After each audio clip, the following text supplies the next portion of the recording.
What is going on, everybody? I don't know. We just sent out the link, so I don't know if everybody's here yet, but I'm Justin Thomas. This is Before the Dust Settles. I am joined by HaxDogma and special guest Au Packmule. We are here to talk about the latest episode of Westworld, Season 2, Episode 5, A New World. How you doing, Au? How's everything going on your guys' side? Really good now that it's over with. Really enjoyed that episode and looking forward to breaking it down. Oh yeah. Hey guys, HaxDogma here. And starting off, we're still working with the OBS, so if there is any issues with audio, primarily from my end, I was having some issues, please do put it in the chat and we can address it as soon as possible. But with that, we'll go ahead and get started. Absolutely. I feel that the first scene should be passed over to our very, very tech-savvy HaxDogma. I'm going to let you break down what we saw at first. I think that was probably the biggest piece of information, except for some Maeve stuff. So I will pass it over to you, Hax. Yeah, I mean, essentially, what we see is, just them coming back to the Mesa. They're escorting the bodies that were found in the massive sea, and they're draining the sea as well, which is interesting. They also call it a valley, which is, pretty enlightening. My theory, or maybe just the established norm, was that this thing that was flooded is the valley beyond, and this flooding in and of itself was like the Man in Black bringing down the valley beyond, or even a failsafe of the valley beyond in case things go south. So they're draining that. They're taking the hosts back to the Mesa, and they're extracting their minds and looking for data. Now, what's really interesting is that I think it said a third of all of the host minds were wiped of any data. Do you guys have any thoughts about that? I guess I'll go first. I think that what we're seeing is the struggle. Like we saw Dolores with Ghost Nation saying not everybody is whatever, worthy of ascending or whatever, and we obviously see, we'll talk about later, what happened with Teddy. I believe that the host minds that were wiped were the hosts that ended up making it through, because I predicted this, not to pat myself on the back, last season, that this wasn't going to be a smooth transition. It's like, you despise the people that you see like your faults in. So they see the hosts that aren't, as far along in the process, and they see them as Maeve sees them as she's almost like the mother, like she's trying to guide them along, but Dolores does seem to see them as a burden. So my guess is that the third of the minds that were wiped, those are the ones that somehow made it through and probably did the transformation, which we'll get to that theory later, of taking these hybrid minds is my theory on that. That's why there's only a third. I think only a third have made it out of the park is what they're implying. Yeah, I think so too. AU? Well, when you said 1/3 out of the park, we're talking about the 1/3 that has no information in their CPU, correct? Well, it's interesting. So basically now Delos is getting a batch of hosts that don't have any information, and at this point in time the cradle is already destroyed. So the idea of this being a permanent death, right? Like there's no backup of their consciousness. So right. I believe that Dolores may have known that and taken it out, because if you can just, or 1,000 copies of you in every way can be just populated from body to body, then this would be a needed step to gain individuality and free will. So I do think that Dolores probably took out the cradle, or maybe even Bernard. And yeah, and the hosts that maybe escaped are the ones that were wiped clean. Justin, I believe you brought that up. Do you have anything else about that? Yeah, I mean, again, I'm just formulating this, but it would make sense, because it's pretty much like, if you look at it in a like metaphorical way, it's cleansing themselves of their like chain that was holding them down, like the elephant metaphor. I would think that they wouldn't want these cornerstones and all that to hold them back. This would show the ascension that they have become different. So it's pretty much just erasing everything that they put into them. And I think that it's a struggle, because again, like, not going to get all philosophical on it, but it is like the allegory of the cave situation. Like Maeve is trying to stick in the shadows, you know what I mean? And Dolores is ascending, and she's ascending in a very, she's dragging Teddy out. in a very violent way. So Yeah. you know what I mean? That's what it's all about. It's about, like, you know, we see the struggle with Maeve in her, you know, like we see the dualities, which I'm sure we're going to get into. I thought that was very interesting. But as far as, I think that, you know, it would make sense because, number one, they don't want to be under the control. So they would wipe it. And that shows that they're capable of functioning without it. That's all I'm saying. Yeah. Is that you're leaving a trace. But what was told to Carl Strand is that there is no trace whatsoever. It's like these are brand new. So that's different than what you guys are talking about. He does say, I'm sorry. Yeah, let me see if I can go back. He says they've been wiped. No, more like virgin, like they've never held data to begin with. Correct. No user prints or anything. Oh man. I mean, I don't know. I feel like if that were the case, then, well, how do we get to that point? It's almost like they were new CPUs put in each of these hosts, and the information that was there taken out, just totally wiped. Well, no, I mean, totally fresh. Yeah, so like, I mean, I think it's giving more of the assumption that these are, well, I mean, we don't know if Teddy's one of those ones, right? But giving the impression that, like, just I don't know. I mean, the 1/3 has to be important in some kind of way. I mean, maybe they were just creating these like, you know, kind of just drone hosts, so to speak, for a purpose, and maybe this was part of Dolores's, you know, overtaking of the Valley Beyond. Yeah, I mean, I really don't have a theory outside of that. That's pretty interesting. Yeah, I mean, I guess on a technical side, and again, that is not my forte, we really don't know what that means. I'm going to take it as, like, that's them it's getting the difference between buying a brand new computer with no input from the consumer and getting a used piece of hardware and rewiping the hard drive. That's the difference. I think it's a fair comparison, yeah. Well, we have to figure that this is something that Bernard fashioned, and they know it is. So, you know, Bernard is, in a way, I believe, outwitting them, or attempting to, and they're aware of that. You know, with that line of dialogue from Carl Strand where he says, you know, like, what type of story did he fashion, you know, for this to happen? What are your thoughts on that? Yeah, I'm not sure. I mean, I think it all goes along with the idea that, I don't know. Maybe it's an integration of the cradle simulator theory. Maybe it's just simply talking. I didn't pick up any inclination of us needing to focus on that point. Yeah, I don't know. I didn't really take anything from that scene. Well, we know that it seems like, you know, with just the facial expressions, is this on first watch, they know something's up. They know somebody's up to something, you know, within this. And I got to believe that it's Bernard. So whether or not it's your cradle situation or it's just a situation of deception through this process, you know, since he woke up on this beach, is up to interpretation. But definitely they see Bernard as holding back. Definitely. And, you know, he mentions that. I know it's just the primer, and I don't know how far we can take it, you know, like where they did the whole Rickroll thing. Yeah. They talk about Bernard's like, he's like losing patience. Does he think I don't remember, or does he think I'm holding back information? So I think it goes along with that. You know, they don't trust Bernard. Whether or not it's an interrogation like you've implied in your great theory or not, I think that it's kind of the same idea either way. You know what I mean? They're trying to extract information from him. Yeah. Yeah. I mean, Bernard pulled something. I think it's pretty obvious from the dialogue that they think Bernard pulled some shit. What do you guys think? Maybe the skepticism could be simply because we do know that he addresses Carl and states that, you know, it was him that killed him. He's already incriminated himself as being the culprit of this entire undoing. So maybe that. I mean, he does directly say about the story you've given them to Bernard. I really don't know if we can draw any major conclusions other than that Carl is skeptical of Bernard at this point, and rightfully so, I think.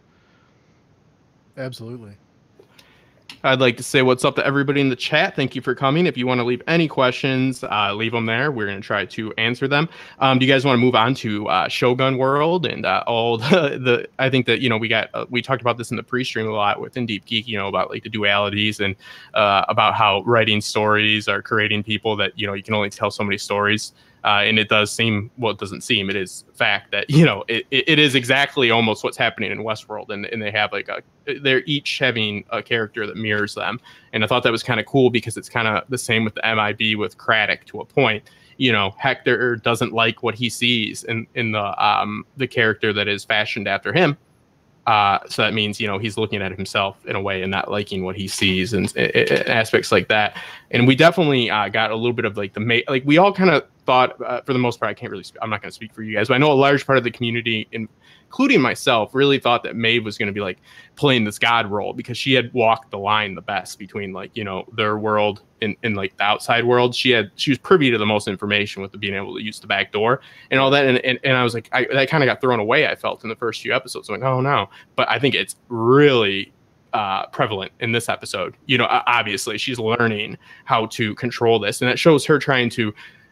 It's just a different method. The same thing. Dolores is very, very forceful, and she's very, very blunt about the way she's going about this. Maeve has a little bit more compassion, I guess you would say. Would you guys agree for the other hosts than Dolores? Yeah, 100%. 100% think so. I agree. Actually, so real quick, let's do focus on questions as well. I think we all have a really bad issue of getting off topic and then forgetting all the questions.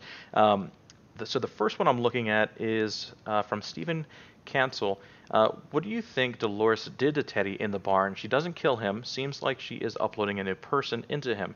And I have to agree. I mean, from the cinematic side of it, it's the same sound, right? We have the same sound of like when Bernard is altering attributes or uploading a narrative with Ford doing it to Teddy. It's that same sound, like faint mechanical cyber esque thing.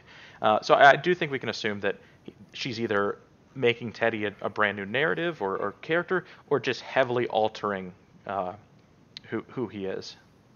Yeah, I mean, you see how he remember the episode in season 1 where she it's almost like a mirroring what happened when she was talking to Teddy about how they should have a new life now, and they're always talking about they never do it.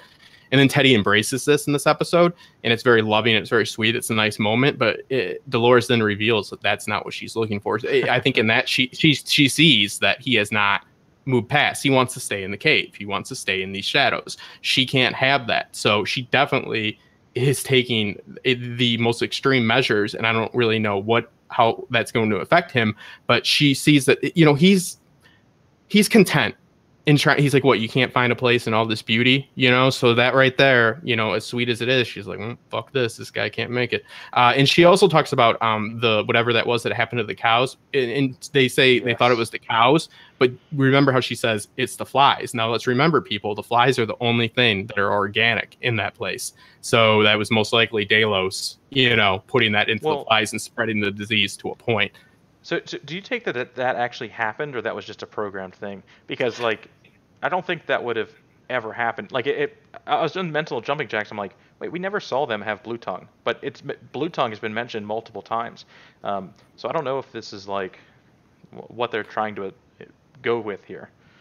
I think that it's just a metaphor, because I mean, it was definitely just a narrative, but it's like a metaphor that she now understands that it was the outside Delos, them putting a narrative in, exactly what you're saying. Yeah. It wasn't, because at first she's like, we thought the cows are spreading it, meaning the hosts were spreading it, because the cows, remember, are also hosts. And then she by saying it's the fly, she's saying it's the outside. Yeah, you know what I mean? So, but Teddy wants to still live within this inside. It's just another metaphor.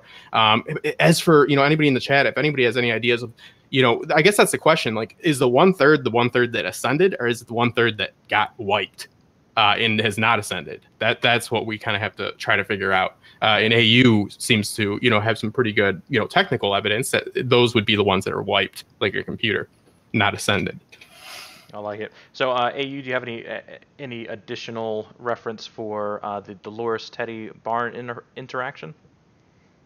No, I think you guys nailed it. It's pretty accurate. Okay, cool, cool. So the next is also from Steve, and he asks, what do you think will come of the radio that Lee found? AU, do you want to start this one? What was the question? I'm sorry. Oh, it's okay. The radio that Lee Sizemore found and Oh, yeah. found on the dead body, what do you think is going to come of that? Well, he can program, so he's able to adjust. I don't know why he doesn't have faith in Maeve. She's pulled him through so many things so far, but this guy's a weasel. He's like the Dr. Smith from Lost in Space. He's got to have his own control, and that's to me what he's going to do. He's going to try to get out of something, and he's going to fuck it up, and they're going to move on from there. So yeah, I definitely think that's fair. Yeah, Justin, do you have anything for that as well? Yeah, I mean, he has a lack of faith in I mean, in the goddess of Maeve, and it's coming through that he's starting to see what they're capable of. You know, like he's like, oh, you idiots, this is the same situation that you're in. You know, we just wrote it. You know, we can only do so many things. So yeah, I think that it's just he's getting woke as well. Is the way I take it. The radio thing, I'm nothing specific, but I mean, it just goes along with him just not really like understanding. Again, he's like, no, this is just narratives we wrote for you. Why are you reading so much into it? Kind of thing. Yeah. And just for clarification, it's not a radio, right? It's one of those pads that they use to control pretty much everything. It did look different than those pads. Like it wasn't just a trifold, you know, kind of thing. I think we've seen a couple variants of this, so it could be the tablet. But when I interpreted it, it had like a short antenna, as if it was like a mid-range radio system as opposed to a tablet. But it did have the screen on the front was very similar to the interface that we've seen with everything else. So I mean, I agree. I think that it could be used as a tablet potentially, and I think that either way, even if it is just a radio, I'm almost positive he's going to get himself into some crazy trouble. Like I think it's all the development of his characters, as you said, Justin, that he doesn't quite trust Maeve, even though, you know, he's been pulled countless times, but that's his character flaw, so to speak. Yeah, absolutely. I want to answer a quick question or something, an interesting point that Frank, I'm not going to try to say your last name. Sorry. Dolores also said when I was a girl, which was confusing. I think that, you know, what that refers to is that when she has not, you know, when she was stuck in her narrative, she looks at the hosts that have not ascended as children, like she said before. So that's what she's speaking of. When she was stuck in her wanderlust, you know, narrative, that's when she was a girl, not a woman. I see this as like, that's what she's referring to. It's not referring to an actual change in age, but we have to look past the physical and look at the mental. So she's looking at it as she was mentally a child. Yeah, yeah. So oh my goodness, where'd it go? Another one from Frank, I believe.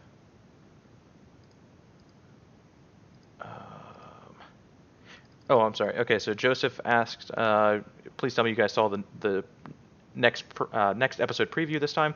We definitely have, and we'll talk about that later on. Okay, so going back, we'll pause from the questions now. Let's go ahead and look at the next kind of section there. So we go from the issues with Bernard in the Mesa, with Carl exploring the ideas of the cradle, exploring that one third of the hosts were virgin minds, so to speak, and then we transition to the night that they were captured. This is, in a couple different live streams we theorized this, that they would definitely have to be captured. And I believe the preview itself showed them in some kind of bondage situation that they couldn't escape. So what do you guys think of that opening scene and really how they integrated the worlds together, as well as the idea of, you know, every park having this kind of similarity in the storylines and you know, Lee wrote it off as laziness, but I mean, there's really only so many societies that every culture around the world individually developed at the same time. So do you like what they did? Do you think it was lazy writing? And Justin, if you want to take that one. Yeah, I really like it because number one, like I said before, I mean, I'm an amateur writer, but you can only write about what you know, number one. So I did find it odd that they'd be writing about, like, you know, Asian culture, Eastern culture, you know, from a Western point of view. It's kind of hard to do unless you embed yourself and go over there. I mean, many writers have done it, but they have spent time in the East, you know? So it is kind of lazy writing, but it's also wonderful because it's a narrative on how that works. You know what I mean? Like, you only write about what you know. I mean, this is the Edo period. It might be Edo. I don't remember. I think it's the Edo period. From what I know, it's very similar to what's going on in Westworld. You know, the Edo period is when the shoguns are being overcome. This is the end of the feudalistic Japan and moving into the modern era. You can look at the Old West and think about the same thing. That's, remember, it's like, oh man, that was the Old West days. That was, you know, chaos and all that. And then finally society came, and Deadwood is a good example of this. It's kind of a similar situation. It's actually it's the same situation. And then you have the characters that are the same, but you see the culture that does divide them somewhat, you know what I mean? But Maeve has a Maeve. We also see this in Westworld for a moment, not to get off track, but we see Clementine with her dead eyes, whatever. NPC Clementine, still kind of hot. I'll admit it. I might be fucked up, but whatever. You know, she's staring at her replacement, you know, that replacement. And that's what we're getting. We're getting the mirroring of these characters. And some are rejecting it, some are embracing it. Maeve is embracing this culture. But yeah, this period is very interesting. You have the samurais, you have the ninjas, which were mercenaries at the time. They were, you know, like they didn't embrace the culture of the samurai, the code of the samurai and all that. I'm not gonna act like I'm an expert on it, just going off what I've seen on the History Channel. But I do know that like samurais and ninjas are definitely not the same thing, and ninjas were looked down upon, and they're looked down upon in history as well. You know, like it's just they're not as honorable, if you can use that word, but again, it's all subjective. I liked it though. I liked it a lot. I think that, you know, it's true to form. You know, because unless they have another writing team, what are you gonna do? I think the Raj, I don't think that we would see the similar thing in the Raj though. This is just my speculation that not all worlds will be as in depth with their storylines. Like I think the Raj is simply like a hunting situation. You know what I mean? Like it's kind of just like a lesser park. They're not going to dive in. So I wouldn't try to think of all 6 parks as in depth as this. I think there's probably another one or two more, but there's probably not like, you know, all 6. I don't think the Raj has that storyline either. I think that's fair. And yeah, I do believe that you know, issues with I mean, they don't call it Raj World. They call it specifically the Raj, and what they embody and what we're shown is that settlement and the hunting expedition. So at face value, that's all we can take from it. But even if you logically think about everything that could be involved in that era, I can't really think of anything else except for the British Indian society and the big game hunting of the time. So with that, AU, do you have any comment about the very first introduction to this Sweetwater Shogun world town? Well, I think it wasn't lazy writing. It was to show us that even though there's different parks, there's different stories, and they can make the characters very similar with different cultures. And I think the last time we saw in Raj World that it was definitely totally different. So it's just another Lee is a putz kind of a program. So it really was good though, because I liked the Hector samurai guy, the Ronin, and also the word Doppelbot. I like that. Oh yeah, so good. Yeah, that was funny. What was the tattoo? What was the tattoo difference between Armistice and her counterpart? There's a tattoo difference, right? It was a dragon compared to a snake.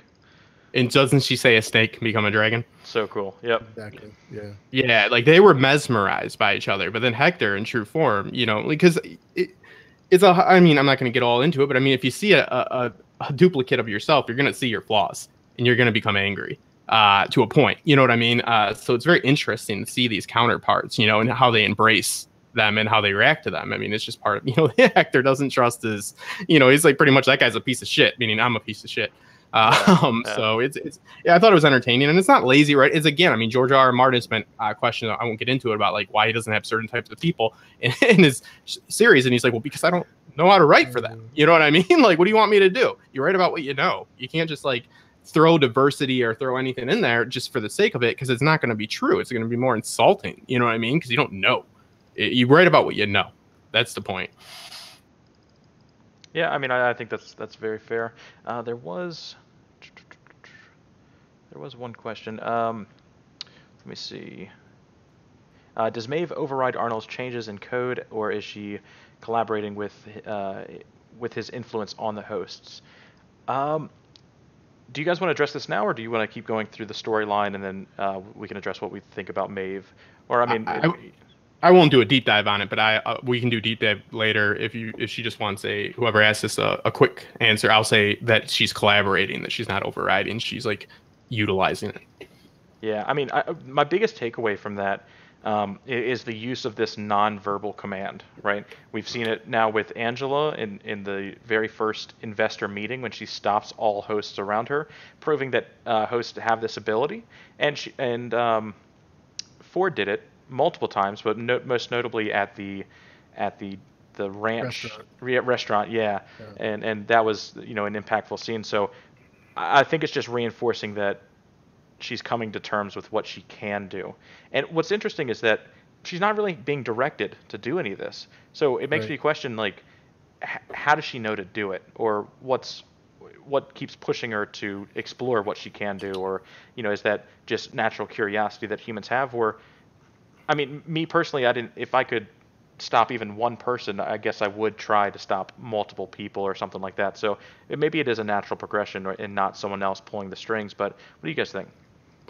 I think that it's clearly. Oh, I'm sorry. I just think it's Maeve, showing a different approach, that she is not so quick to try to ascend away from this park and dismiss these feelings. Like one could argue that Teddy's, idea to stay there and find, even though Delos would probably end up fucking him over, but to find peace within the park is not stupid or lesser. You know what I mean? Like, it's all about whose perspective and whose reality means more. And Dolores has this, just urge by any means to get out of there, which is fair. But Maeve is more so taking her time and embracing it and seeing the love and the caring, even if it's for shadows, if you want to use that. You know what I mean? I just think that she's taking her time. She's embracing love for what it is, and not saying it's not true because of this or that or this. Yeah, anything to add, AU? Well, my theory is that Maeve is actually Ford in the human host format. Ooh. And that's what the ball was needed for, that Bernard took. She was totally rebuilt when she was burned with Hector, and ever since then she's been mimicking all of the powers that Ford has shown, whether it be with the finger, with the voice command, with both the host and humans. And she's just engulfing her ability to control this power that she has. And it has to be done in steps, like you were saying. It's an exercise.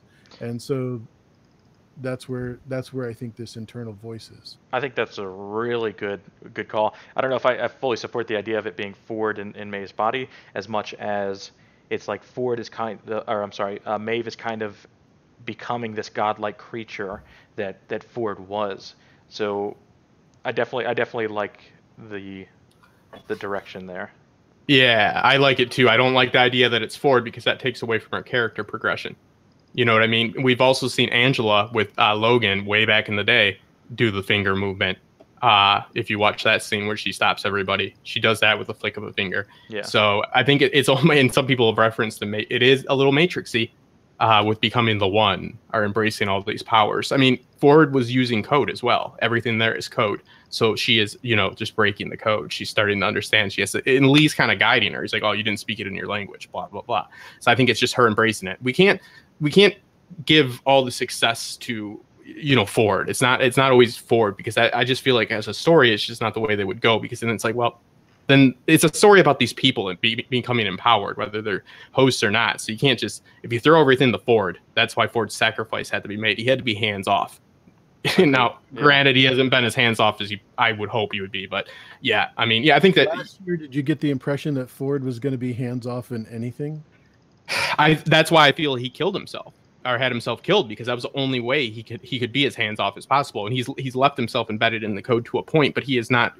Ford is not responsible for every single accomplishment that these characters have made, because that makes it meaningless. It renders everything meaningless. But you can't truthfully say that, right?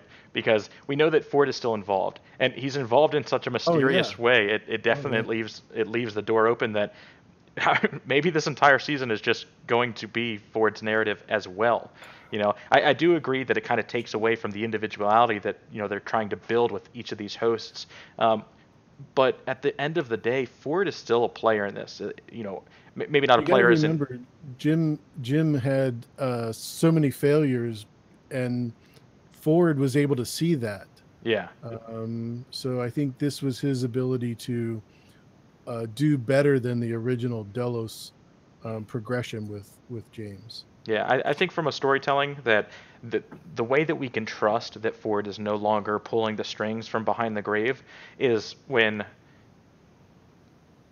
I guess we can't. I guess there's really no way, right? Because, I mean... Well, we keep getting him talking through the host, like with Lawrence's daughter and El Lazo last episode, and so on all the time. Little Ford. So, yeah, there's no way we can. I agree. I mean, obviously, everything we say in here is not like a absolute truth, because it's just our speculation. It's my speculation that now, because I've even admitted that it seems like, I'm like, well, Ford's not going to be completely controlling Ghost Nation and all that. Well, it seems like he is. You know, he is more hands-on than I would hope he would be, but I have to try to at least hope that they're holding back a little bit. Like the progression of Maeve is just Maeve, and so on, you know, so there has to be a line somewhere. But yeah, number one, you can't prove it all. Either way, it's Westworld. Yeah, and you're correct. I mean, it could end up being all Ford. I think that would be a really bad way to go because it takes away. You know, this is character progression. You can't render it all useless because it kind of pisses the audience off. I don't want to watch somebody's journey to find out it wasn't their journey. I mean, he just likes telling his stories, dude. He's just a storyteller, man. It is true, though. It is true. It'd be like a big fuck you. It's like, nah, I just like telling stories, bro. Why don't you shut up, Justin Thomas? It's like, God damn it, dude. I'm still convinced. I'm still convinced that the entire series is just going to end, and it's going to be William taking off a VR headset and just staring into the camera like Jim on The Office, and then black screen, and we're just left with nothing. Well, me and AU spoke about this.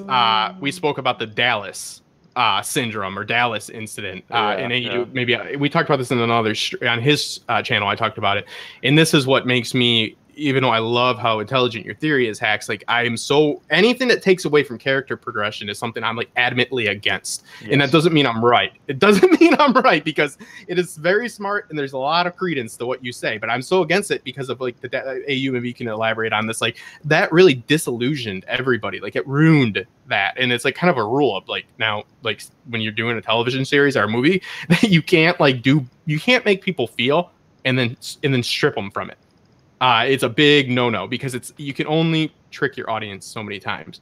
You know, like the Man in Black and William, that wasn't really tricking your audience. That was like a reveal that was cool and it added to the story. Stripping away progression is another issue. Do you think that a simulation, which seems like a part of it's probably likely, this whole Ford being in control would create a Dallas-like situation? Neither one.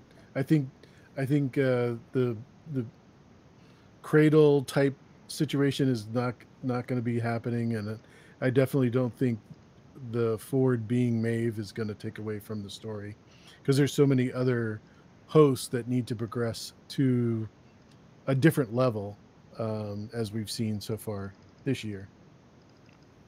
But then why didn't Ford stick around? I mean, I don't get it. You know, I mean, like what's Maeve's story? He can only battle the board. That's why only the board members are dead, not the employees, not all of the hosts. He could have easily wiped out everybody if he just wanted to stay who he was and write new stories. But he has to progress. Before the tanks come. Problem. That's why he talks about the Greyhound. The Man in Black is the Greyhound. He only sees one thing. He doesn't see any of that other stuff.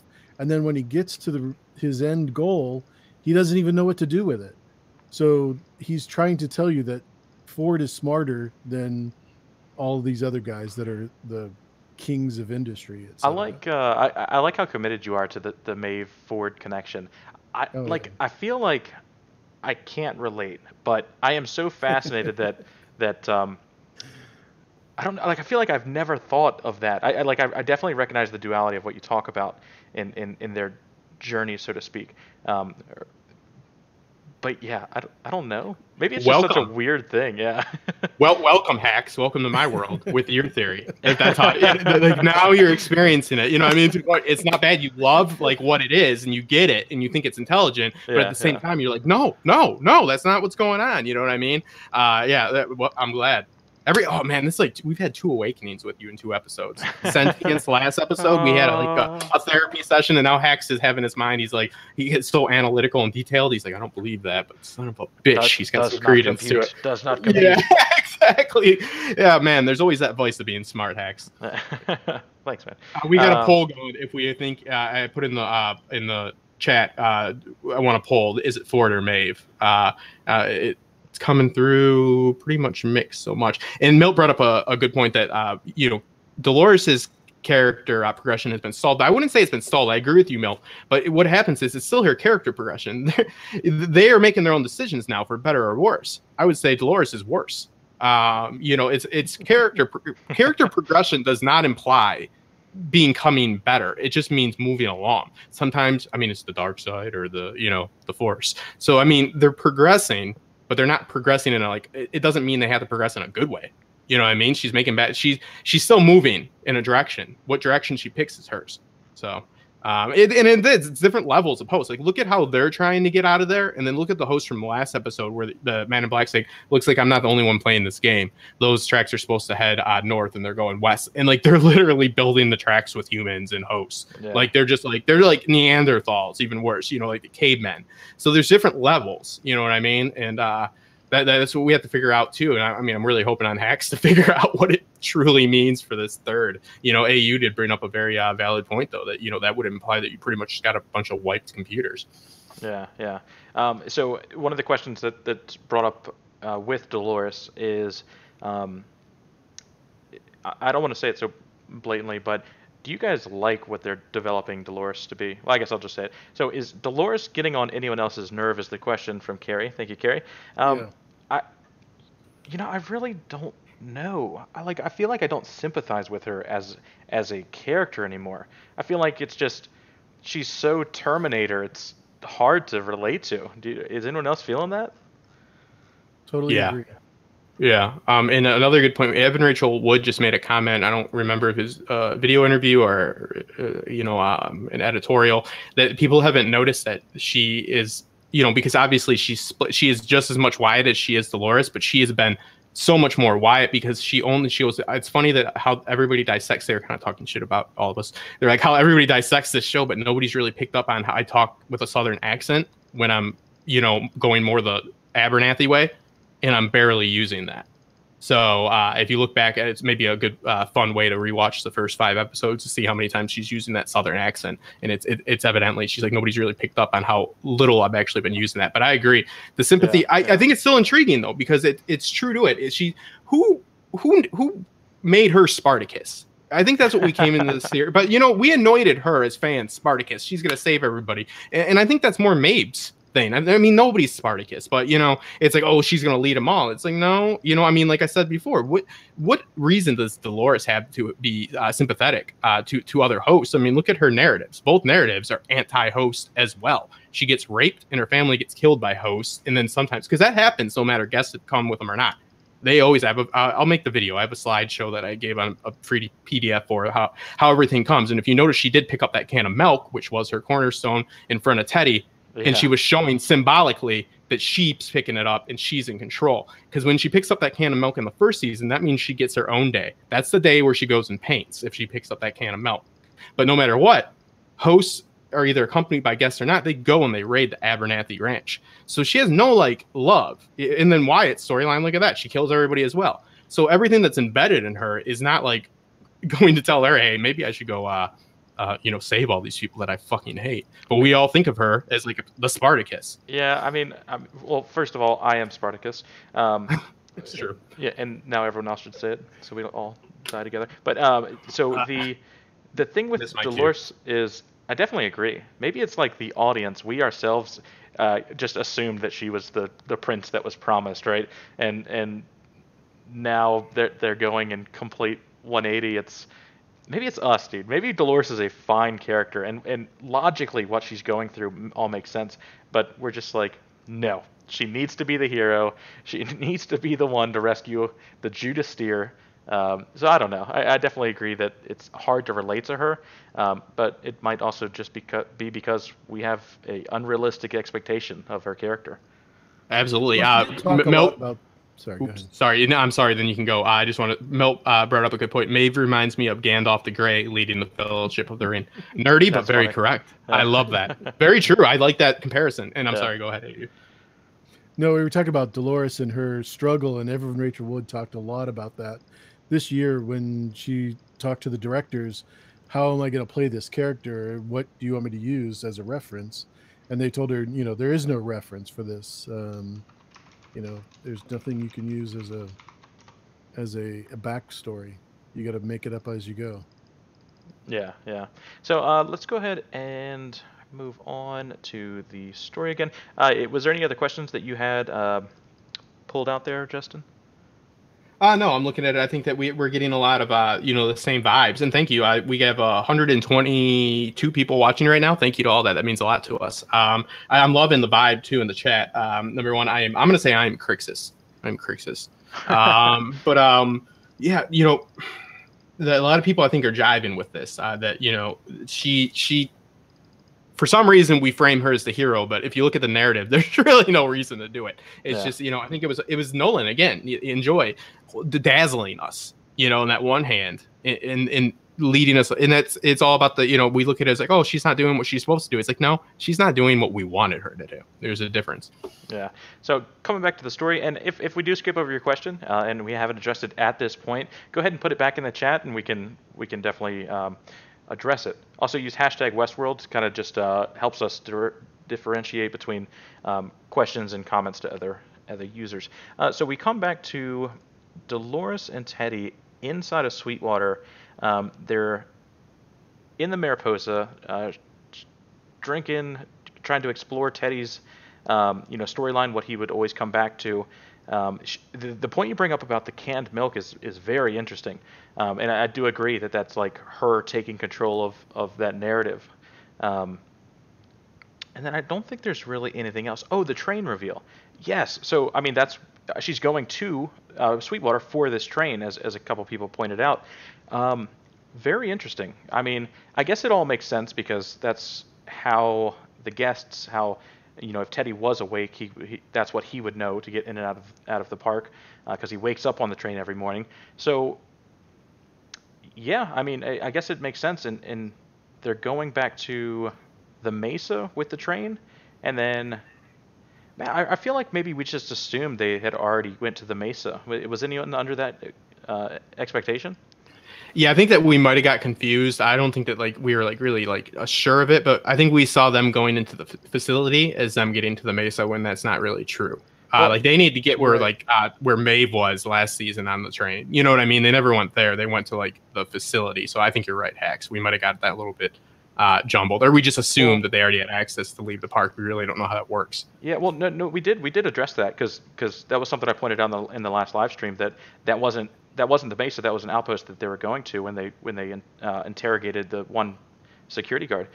Maybe it's just maybe it's just the idea that in the present we know that it's been ransacked. So I guess we just assumed that it was Dolores at that time. So maybe we just already made that connection. Okay, so right now her goal, get an operational train, strip it for speed, which is very interesting. Yeah, how did she know, Hax? She seemed to be very privy to dude, she is conductor extraordinaire, dude. Yeah, I was hoping for somebody to do some mental gymnastics on that one for me. What? Yeah, how is she known? She's like, strip that down. I felt like I was watching a car refurbishment show. She's watched she's watched every how it's made video. She's confident as can be. Get that to 0 and 60 real quick. Yeah, that was a little bit. I didn't like that. I don't know. I mean, I think what else could they have done? Okay, find a train conductor host. Well, okay, that doesn't exist. So, yeah. So I think that's really the only takeaway from her at Sweetwater. the other thing that we come to is them out on the Vista. You know, they're like kind of talking about. Let me see. Kind of talking about their characters and what they want in life. And I think this entire storyline can be summed up by the good part, which is, of course, the buttocks of Teddy. I think that was the highlight of everyone's episode. I forgot about that. Yeah. That's now my screensaver. I'm just kidding. That's Justin's screensaver.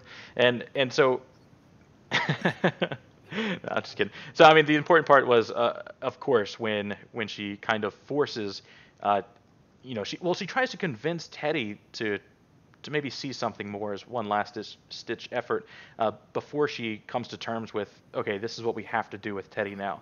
Do you have any thoughts about that, Justin?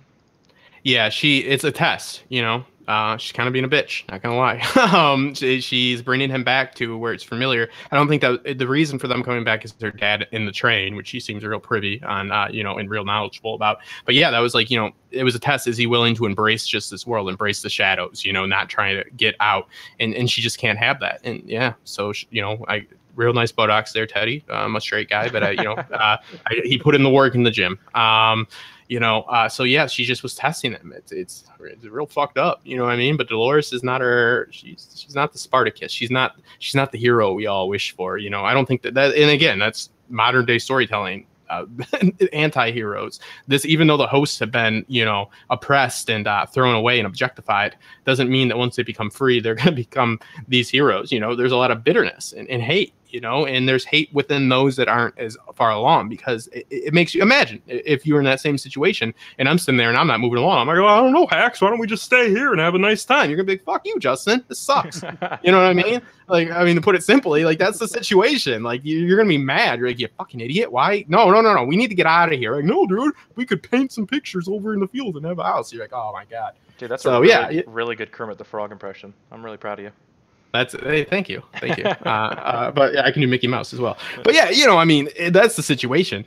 Yeah. And you hate, and too, when you see things that you once, like, say you had an issue once in life, say you're an alcoholic or something like that, and then you see somebody that's also an alcoholic, but you've got him past it, you kind of hate that because you like remember yourself or something, you know what I mean? Like, people, it's proven that, like, people despise, like, when they see faults that they've once had or they still obtain. So seeing somebody that is willing to still be under control would be seen as a fault that they once, so can't succumb to. So I really think that's the mental aspect of it, that she is just testing him to the ultimate, just real fucked up. I mean, she's not being cool about it whatsoever, but Maeve is working along in a smooth, therapeutic way.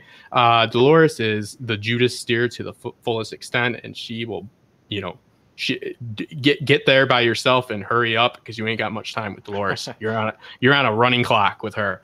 But who's to say? They are going to be subjected to slavery again if they don't get out of there. So can't really hate on it too much either. You have to look at the other side. That's what's interesting about the show. Yeah, I mean, they need to suffer, and they need to suffer quick, because the alternative is capture, and they probably won't be rebuilt at that point. If you have Dolores leading the charge to kill all of humanity, I don't know if you're ever going to spin her back up again. So, yeah, I definitely agree. Isn't it weird that Teddy's the one that hasn't experienced enough pain? The guy that got shot. I know, like, doesn't that kind of go against? I hate the theory that, like, you can ignore joy because that's what they go by, but pain has to be acknowledged. Yeah. I don't like that. And I think Maeve is going against that. I think Maeve is showing the other side, because that's just one way to go about it. You know what I mean? The suffering is only one way. But Maeve, what's keeping Maeve is not suffering, it's love. Not to get all bitchy about it, not to be like a little girl about it, but it's love, people. She's love. She's seen the love. But it's true, I mean? Like, and Dolores, again, he's like, dude, I'm Swiss cheese. I got shot every day.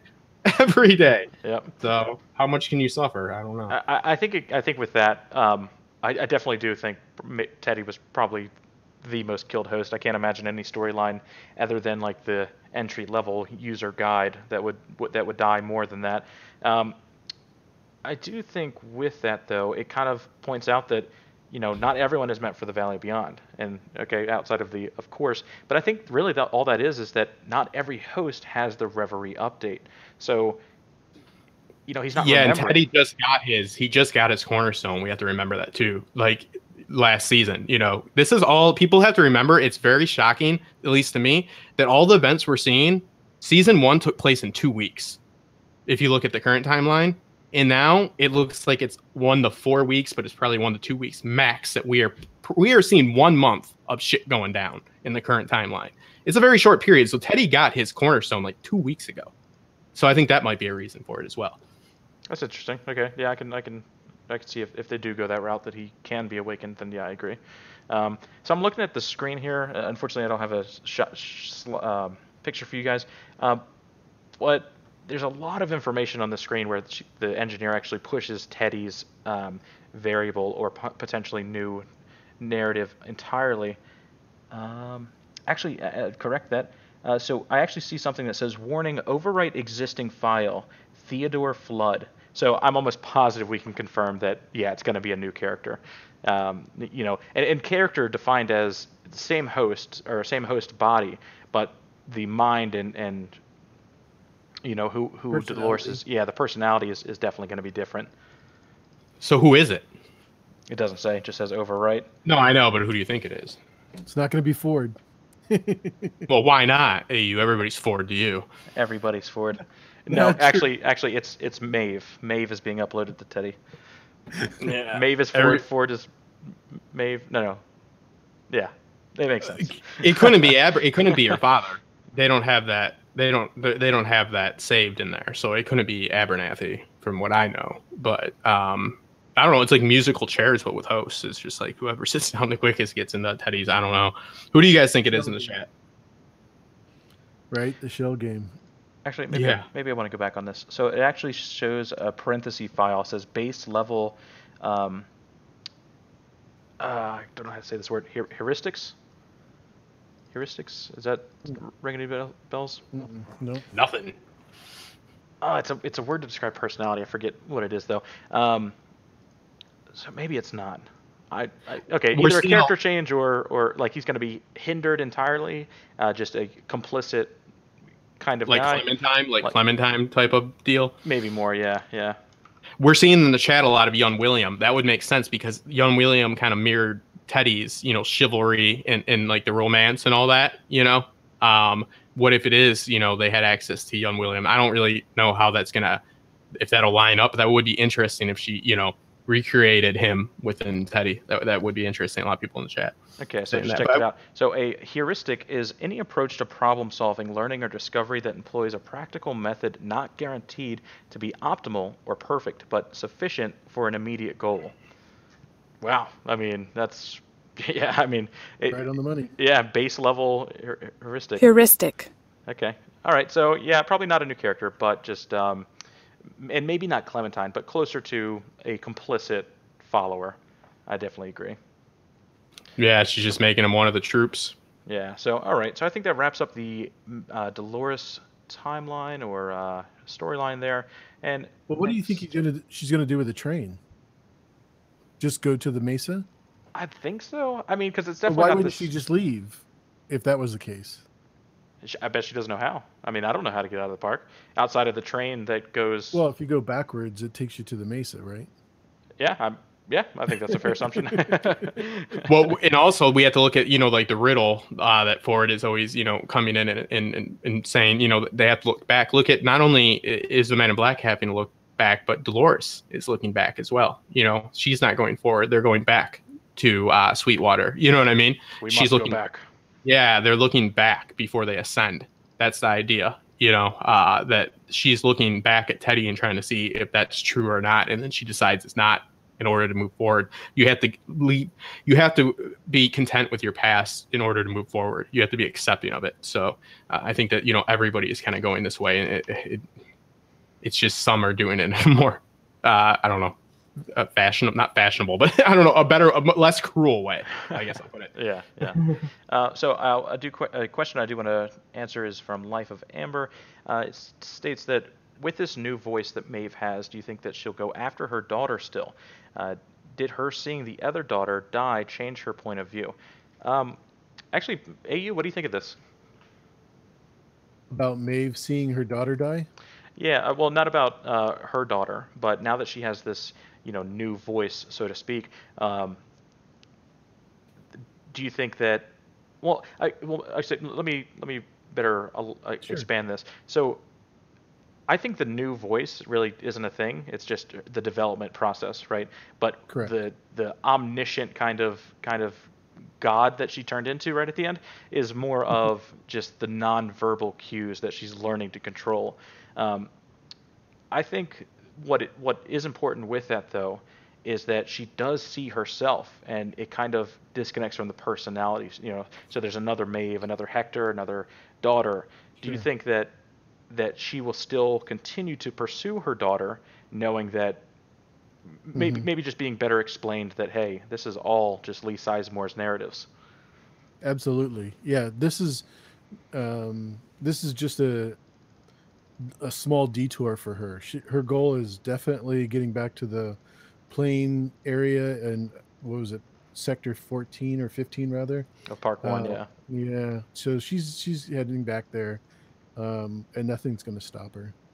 Yeah. But also, I mean, a small detour, yes, but she took her time, and I think that this strengthened her resolve. That she does see the doppelbot, whatever you want to call it, of her, but it doesn't lessen her love. It strengthens it, in my opinion. She has become she says that it's just all mothers. She is all mothers, and those are all daughters, and the love is there. I mean, she didn't. Okay, Dolores in that situation would have rampaged through it like she did with the Confederados. Somebody brought this up before, that the Shogun are the Confederados. Yes, very true. You know what I mean? A good comparison right there. So yeah, I mean, look how Dolores handled the situation, and look how Maeve handled the situation. It's essentially the same situation, but she took her time and she had compassion for the other mother, and she didn't, even though she knew it's a written, her whole thing is that it doesn't matter that it's written. The love is still there, and she's still a mother, and everybody that her doppelbot is a mother, and she tried to do the best she could possibly do for that, and she didn't rampage through with Hector or anything like that. It's a different approach, and I don't think her resolve is in any way weakened. I think it's strengthened. I agree, and I do think that we're kind of all assuming that she gets her daughter, right? Like, I'm almost positive that Maeve's going to get there, realize that her daughter is now with another mother, has her own narrative, kind of. Mm-hmm. I don't think it's going to go as rainbow and butterfly as it's led on to believe. And with that, now that she's developing a better understanding of what it means to be human, or have sympathy, I guess. Does she use this omniscient power to kind of force her daughter, or does she recognize the personality side of it and say, hey, this is no longer my daughter. I shouldn't force this person to go through something that would cause her harm. From the daughter's perspective, it's going to be, wow, you're stripping me from my mother. Who are you, you crazy person? Right. So I think that's a really cool. Yeah, that's what I've been predicting since the beginning, that she will come into this, and I think that, yeah, you're right, like, this is what's going to happen, that she's going to get, because they don't age, you know what I mean, like, they age mentally, they don't age physically, so she's obviously in a narrative with another mother, so it would be it would be her internal motivation, and she's got more of an external motivation. She's going to want to protect all mothers, like she did with the samurai. So I think that she's going to run into that situation. That's what I've been predicting. And that's going to bring her to her, little bit of a crossroads where she wants to go. But I think it's interesting because you can't just force everybody to go and be enlightened and get to the Mesa like Dolores wants. What good is it if they're a species? That's how we have to look at them. If they can't show love and compassion for each other, they're not going to truly ascend by just getting on that train. They're truly going to ascend by showing love and compassion for themselves and having respect for themselves and compassion for those that are lesser than them. Because if they just discard those who are not farther along, then they're no better than Delos. They're no better than the humans, because then they're just acting in the same way. They're objectifying them. Dolores is objectifying the hosts that are not as far along. That's the same thing. That's the issue. They're being objectified by humans. So unless you show compassion for your own, it doesn't matter where you go. You're not ascending. You're not truly ascending. I mean, I support that, but well, no, yeah, I guess Roger. It'll be the release of her cornerstone that she had from the beginning. Yeah. So with the overall Maeve sequence, I don't want to jump. I feel like maybe we jumped to the end there. I mean, the episode really had two important parts for me, and that was the ending revelation for Maeve and the ending revelation for Dolores. I was actually thinking about an explained video. I'm like, what am I going to talk about here? You know? Well, yeah, I think there's a lot of cool, like we got how we see how they do go through the same thing that like Hector does, you know, with the robbery and all that, how everything, you know, everything is, you know, Doppelbots are doing the same thing. So we got the repetition, we got all that. I think it was, you know, I did predict this would be kind of more like we wouldn't get as much out of it. I think the thing to take out of this is that, you know, Maeve will probably come out with more of a macro view of this as a whole, where Dolores is looking at more like the micro, like the individual, but like you said, like, you know, she's just gonna come out with the understanding of love of a mother and daughter, even if she doesn't get her daughter. She understands the bigger picture. She's looking at this in the bigger picture, and that's why she's becoming the kind of the Neo of the situation. So, you know, we didn't get as many answers or anything like that. We got an insight into different worlds, and I think it was the mirroring of, you have to look at how Dolores was dealing with her situation and how Maeve dealt with that situation. I think you need to take in your head and figure, how would Dolores have handled Shogun world? Sorry, you know what I mean? Let's put Dolores in that situation, you know, and then how do you think that would go? You know, I think that they're trying to really like not force upon, but they're trying to show us the difference of how these hosts are ascending. It's not just one singular progression, and it's not a linear progression either. You degress. You know what I mean? Even the human race, everybody thinks that, like, you know, as the time goes on, we always progress. It's not true. We've degressed a lot. You know what I mean? It's progression is not a linear process. You want to cover Michael Palmer's question? Could not agree more. If you see it, go ahead and read it. Yeah. So it says. Maeve used the Benny Gesserit voice from Dune on the ninja. What was that? And I thought that was just her inner voice. Yeah, I mean, I think that's the development of the nonverbal cues. And if you're coming into the stream late, kind of the idea of the nonverbal cue is what we see Angela use, we see Ford use. It kind of just an additional, maybe knowing the back doors or knowing the hosts, and as it progresses, it's no longer, you know, just one host can be affected. It's multiple, and then now armies. So I think it's just something that she's learning of this nonverbal cue, her inner voice, or her ability to really just control anything she wants. I mean, she's turning into that Ford-like, godlike creature. Yeah, I think that too. We have to. Somebody had a good point in here. We did see the somebody leaking the cortical fluid as well. What do you think about that, Hax? Yeah, I mean, bound to happen. Bound to happen. All the hosts. I think everyone has the assumption that hosts can't drown, right?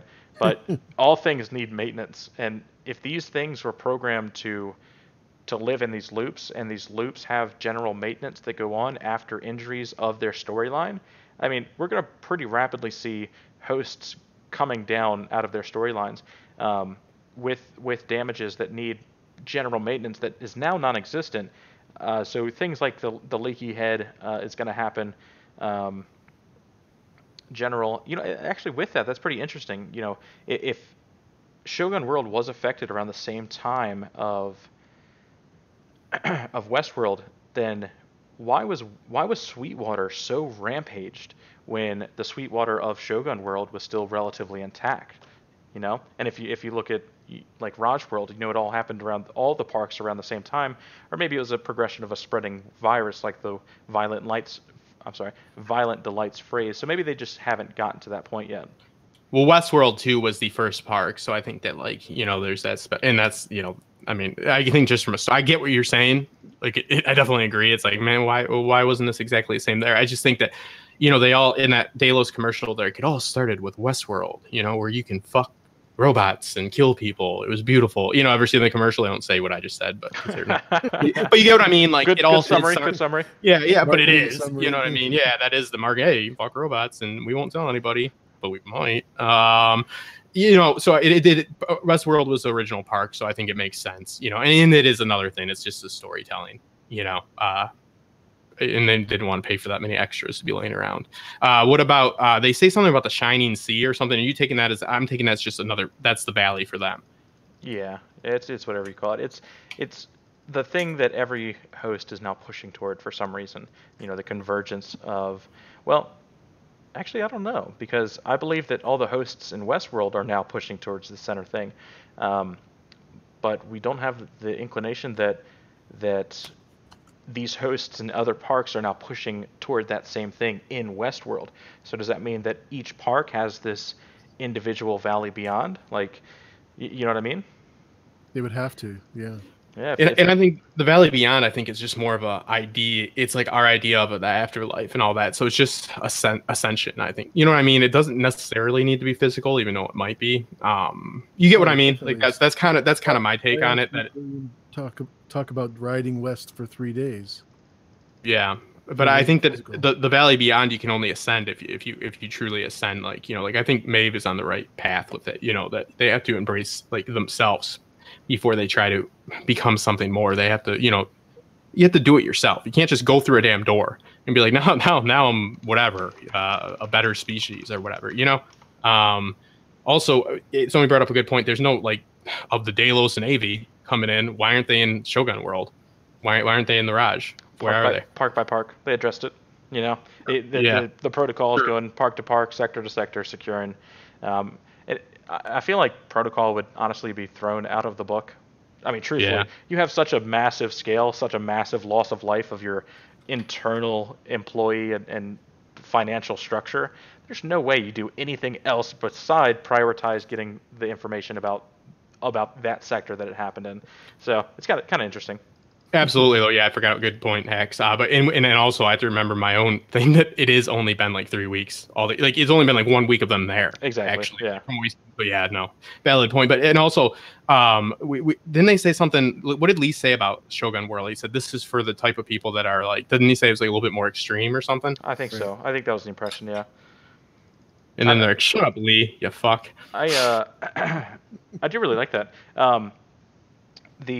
The idea of the park normality, right? The idea of you can only do so many things inside of Westworld.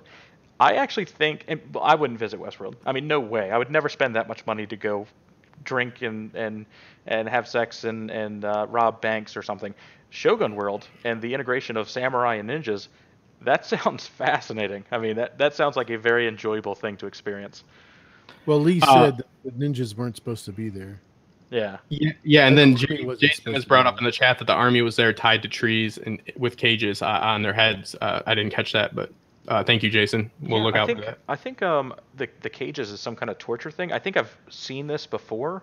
I forget what it is, but I believe it's some kind of torture device. So it's just giving the impression that these humans were tied to these trees and then tortured for apparently no reason. But that also might have been just the host storyline that was supposed to happen, and these humans were now in the way of that storyline. So, alas, they are now tied up to a tree and with insects on their head or something like that.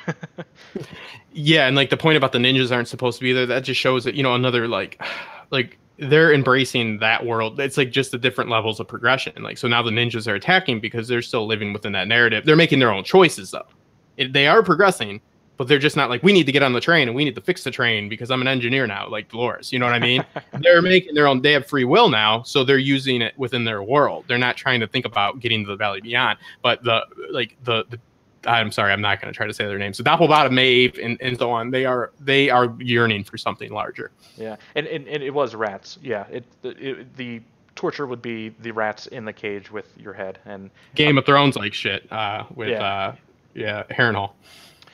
So someone brought up, let me see here. I'd bone my way through all the worlds, by the way. You would just Logan it the entire time? Yeah, there's a great Jenny Nicholson, I think is her name, and she's worked for like Screen Junkies and all that, but her personal channel is great. She just sits on her bed and she does like she does script doctor and stuff, and like she does the pitch for Westworld. And they just realize it's all about the prostitution. They actually have sex with the robots. She's like, no. There's like gunfights and stuff too. But the robots, you can. It's great. It's great. You know, it's all like. She does a very good job. I love her channel. Yeah. She is funny as hell. Yes, I love it. She's like, put it in the comments. She's like, I'm not gonna read them. And she stops. Yeah. I love her. Come on, Jenny. Screen Junkies, I think, fired you. So Cameron asked, what thought do you have on the virgin cores in the hosts that Strand's team found? This was something we addressed in the beginning. AU, do you want to run us through that? Well, basically, we were just talking about the fact that these were virgin CPUs. They're not used and then wiped. So that was my point, is that why would there be brand new ones unless they were actually put in there? And I think you guys are pretty happy with the fact that it was just overlooked, that this was a random uh, segment that they were looking at.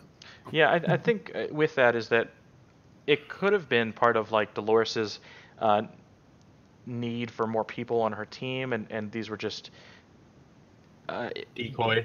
decoy or expendable. Because something that was really quickly looked over is now Dolores knows where Delos is going to land.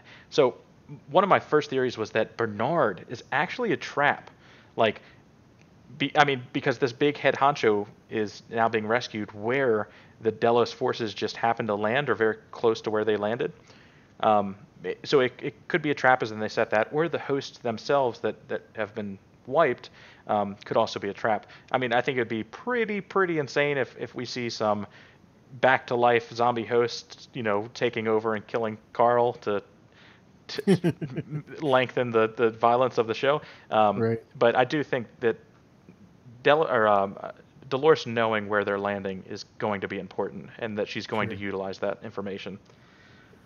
And wouldn't she want them to be wiped? Because if, like you say, that she does discard Teddy, which I'm hoping that's going to go a different way, even though it doesn't look great for good old Teddy. But if you're going to have hosts that they're going to find, you can't have hosts that have information on their head about what they did, since they can read their cortexes. You know what I mean? So like, it would make sense to have just a bunch of wiped. It's like, okay, we got access. That's what they're looking for. They're excited. They're draining that damn valley for a reason. They go get the host and get the information.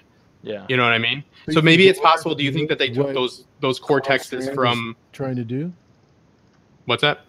You think Dolores knows what Carl Strand is doing? I think Dolores knows that if she wants to get out of there and she wants to get out of there clean, that she can't leave evidence about how she did it.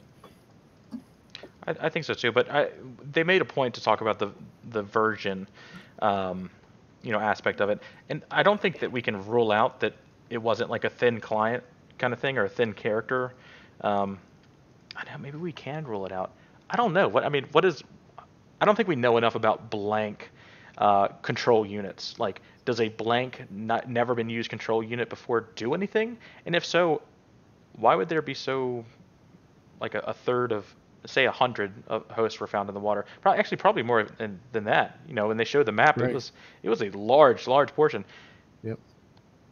Yeah, maybe. I mean, yeah, that's a good point. Like, does a virgin host with no memories start to develop like just like a human would? That's a good question. Like, can a host I guess that's another good question, and that's something that people might use against them to devalue their sentience, or I hate that word, or their free will, because they got to get bootstrapped by their narrative. You know what I mean? Like, so what happens to a virgin host that is literally a baby and just goes into a world? Can it learn and be itself, or does it need some like implanted narrative?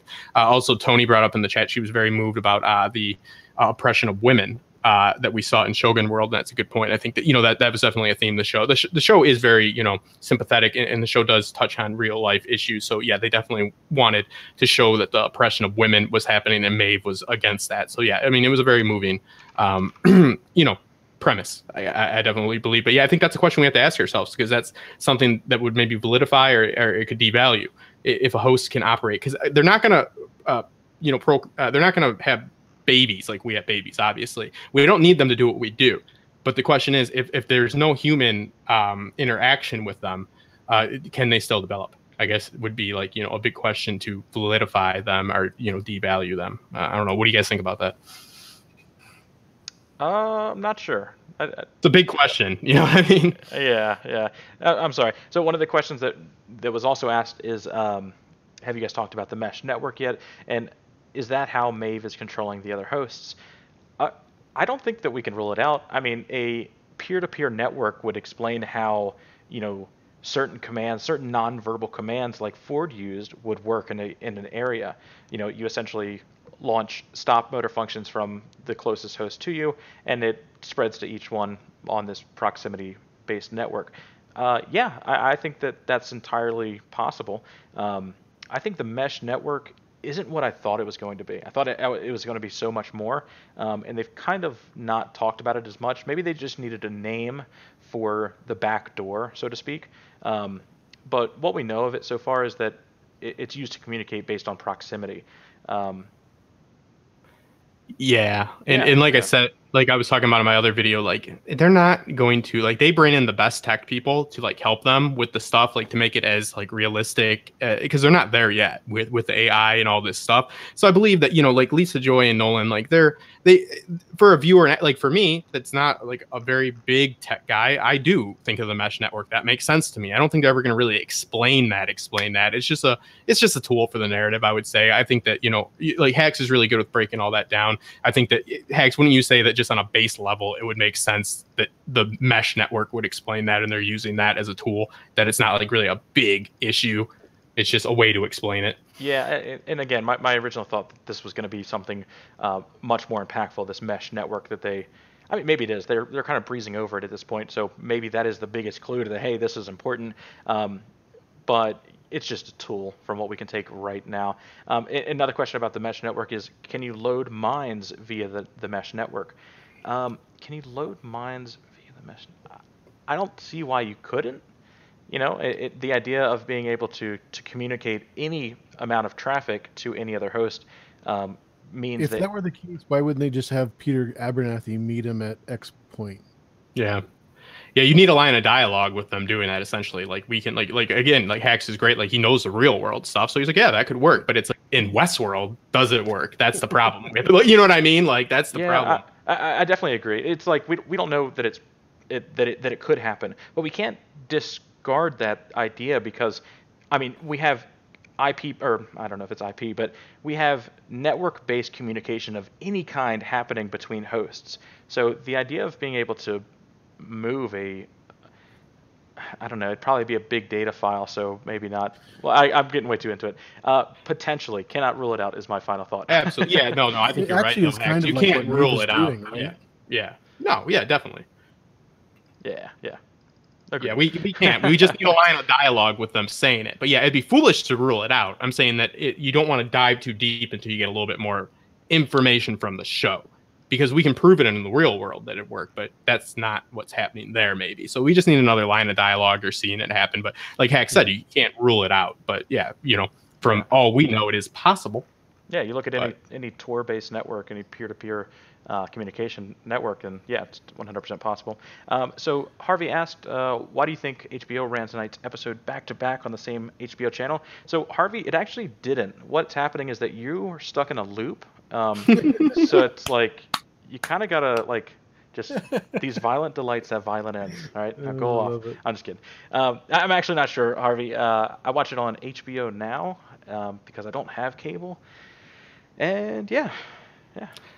You know, I mean, it's just, don't drop acid before you watch it. That's what I do.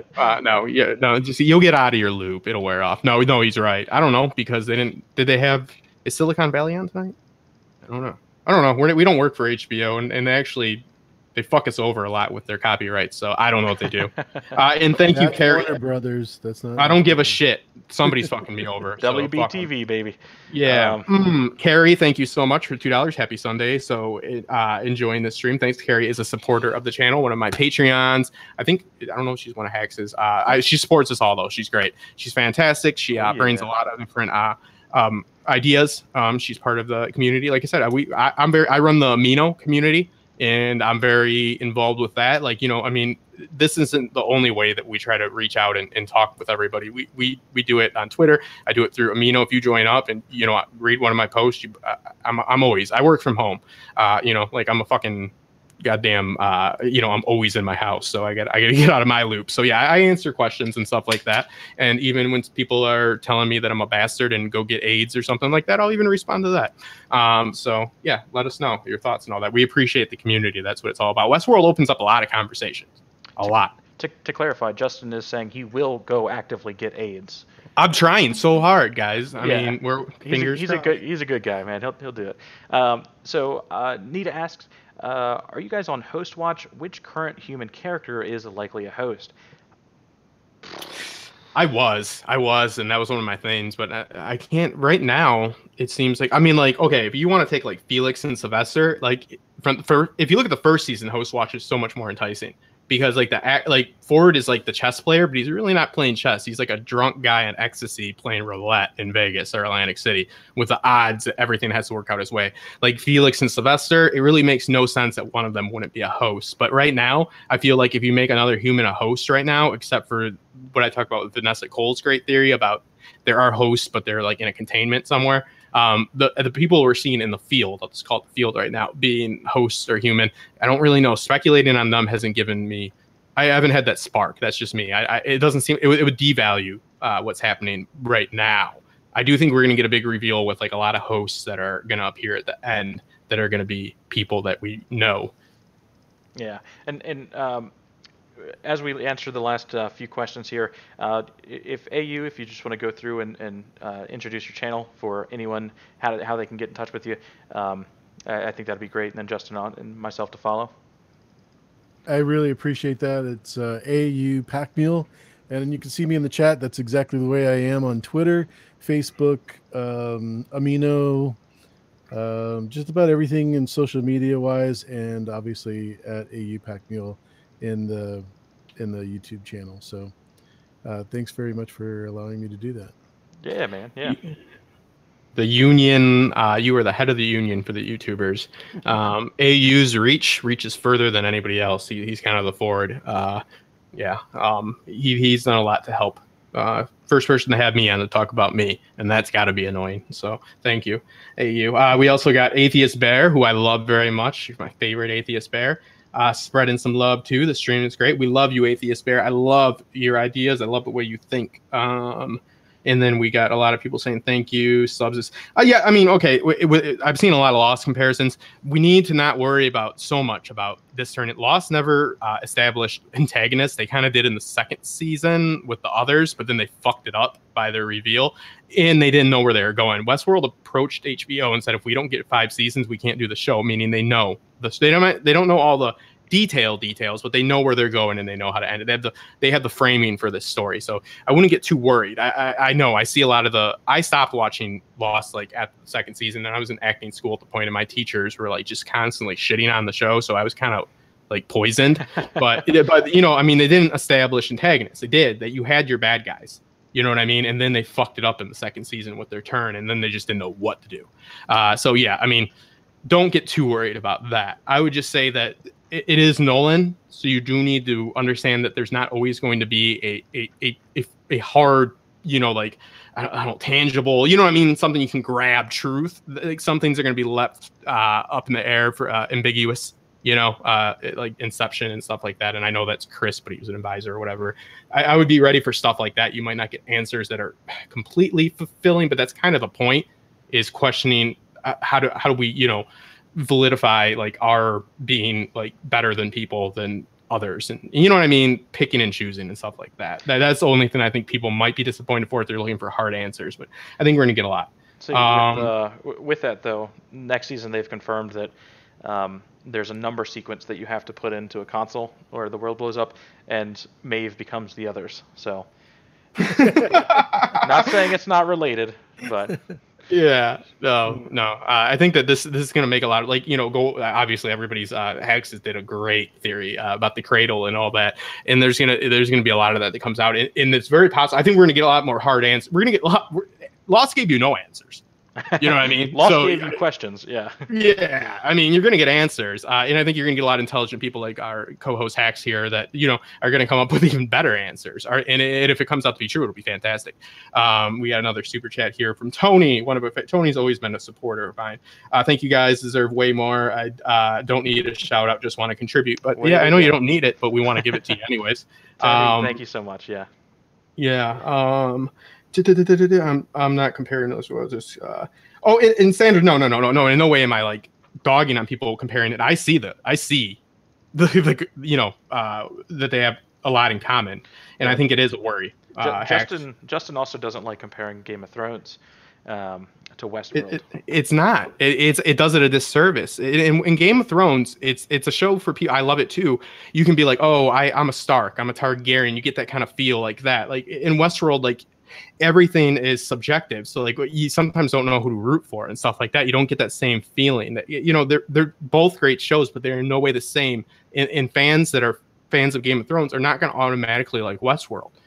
I hate when they say it's the next Game of Thrones. It's not appropriate. You know what I mean? That's just my opinion. And I have a lot of them, and I like to talk about it. So, I guess for the time spot, it's just a poor move on HBO to set expectations like that. Couldn't agree more. Yeah, I mean, definitely a lot of similarities between all shows, but I think all television can relate to all other television. So, Ion Trone, sorry if I said your name wrong. Do we have a Westworld ratings for the whole week? The initial rating is not as important for HBO because of their subscription model. I'm sorry, are you asking for like our ratings for the episode, for this week's episode as compared to other episodes? And if so, I think I'll be the first to say I'm not a big fan of ratings. I think that this was not as good as episode 4. I think episode 4 is actually my favorite episode of this entire series. So in comparison, no way. Probably, I mean, if there was a scale 1 to 5, this week's would be a 2 compared to last week being a 5.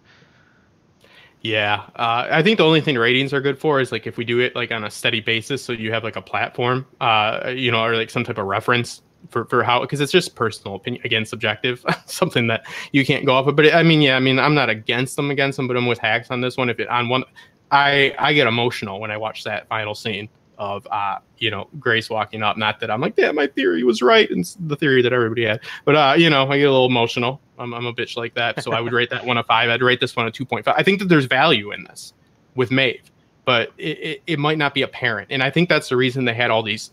I'd say the action scenes were really cool. I think that they might have fell a little short, though, to be honest. But I think that's why they did pack it full of action as well, because they knew that that. But how do you bounce from last episode where it's just like everything is now different to this? That's why they threw in Shogun World after, because they're like, now we got to have something big too. So the introduction of the park maybe fell a little bit more. I think that they thought it was going to be more impactful than it was. What to take from it is how Maeve is approaching this, in my opinion, opposed to how Dolores is approaching it. Yeah. Cameron, thank you so much for the donation. Please check out AU, Justin, myself, and again, thank you so much for your support. I think with that, though, we'll give a couple more minutes to wrap up any additional questions. Please do if we have missed your question, please do hashtag Westworld to get these last few questions out. And Justin, if you just want to give a brief summary of your channel and what you're working on. Justin Thomas Show. Right now I focus on Westworld. I do have the second part of the YouTube Confidential coming out with Tony Teflon soon. I've been putting a little bit more effort into that. That's a kind of a niche little, probably demographic of people that are interested in the process of content creation and the issues of YouTube and the platform. But it's a passion project of mine. It was the first episode I ever did was YouTube Confidential. Also, I will be hopefully I was talking to Debbie, who's our usual co-host. She's a huge Nolan connoisseur, and I've been watching a lot of Nolan's work, just going back through it, both Chris and Jonathan, and or Jonah, whatever you want to call him. He goes by both. And we're planning on in the future doing just a Nolan stream where we're going to break down his work as a whole, but that's something I want to put a lot of work into. Debbie is a really interesting content creator that we brought on, and I feel that Nolan is the reason that brought her to Westworld. So I'd like to really see, because she has interesting work, I'd like to really dive more into Nolan with her. So that's something I was talking to her about. Unfortunately, she had events that she could not be here tonight, but we wanted to have AU on anyways, so it all worked out. And yeah, that's about it. And yeah, I want to congratulate you, Hax, on getting on Refinery 29, which is like that's awesome. That's legit right there. Thank you, man. Thank you. You just hit 12,000, well deserved. And you, I believe you're trending on Reddit right now, which to trend on Reddit, they're harsh there. It's You harsh, know what I man. mean? Yeah. Yeah. So if you made it, if you got through that, you know what I mean? That's that's why I'm proud to work with you, brother. Good job. Like I said, I don't like your theory, but I like it, but I don't like it for the story. So it's so intelligent, though. That's what makes it fascinating to work with you. Is that you have a different mind about this than I do, and that's what's great. If you just had a whole bunch of people that had the same opinions, you just got the ass kissing stream. So I really enjoy it, and congratulations, because that's something to be proud of, man. Mainstream media and stuff like that doesn't usually give us a lot of recognition. So it's always nice to have some people get recognized. Yeah, man. Yeah, definitely. So someone brings up a good point, is that we forgot to do predictions for the preview. So I think what we can take from it is the cradle. I mean, I'm almost positive that the entirety of next episode, outside of Dolores and Teddy scenes and what they're working on, is going to be involved with the cradle. We see Elsie and Bernard going into the cradle, which, oh my God, I mean, it's so blatantly confirmed that this is something that you can insert yourself into, which I'm so glad I put the video out when I did. So yeah, I mean, I think that's amazing, and I think it goes along with my theory that maybe this is all an interrogation of Bernard. And then we also see a brief scene of Teddy picking up a bullet sitting next to the can of milk. So the kind of importance there is that he's no longer going on for the Dolores motive.